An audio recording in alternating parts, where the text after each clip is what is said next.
President Trump and Elon Musk laying out just how important Doge's cost-cutting measures are during part 2 of their exclusive interview with Sean Hannity. I really want to emphasize to people that this is a very important point. If we don't solve the deficit, there won't be money for medical care. There won't be money for Social Security. We either solve the deficit, or all we'll be doing is paying debt. It's got to be solved, or there's no medical care, there's no Social Security, there's no nothing.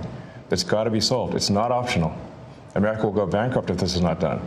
That's why I'm here. It's important for people to understand he's doing a big job. He's doing a very thankless job. It's really a thankless job.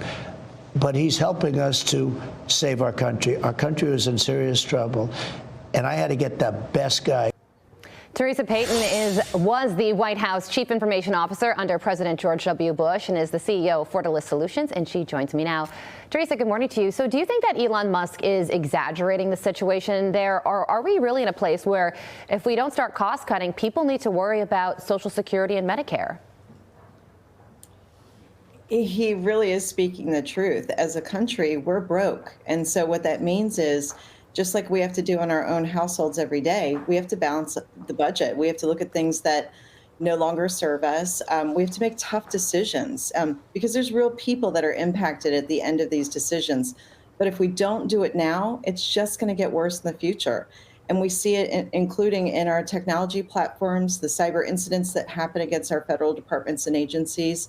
We need to basically bulldoze the existing bureaucracy and rebuild it for today's modern age. Well, the latest news on the Doge front revealed itself yesterday when President Trump said that he loves the idea of taking 20% of what Doge is saving and giving it back to the American people in the form of direct checks. And we've seen those types of checks being sent out to Americans as recently as 2021 under the American Rescue Plan that Joe Biden signed into law. So how do you feel about another round of that? Yeah, I think that could be very interesting. Obviously, we want to be careful about things that create inflation, but putting money back into the taxpayer's pocket, it's hard-earned money, is always a good thing.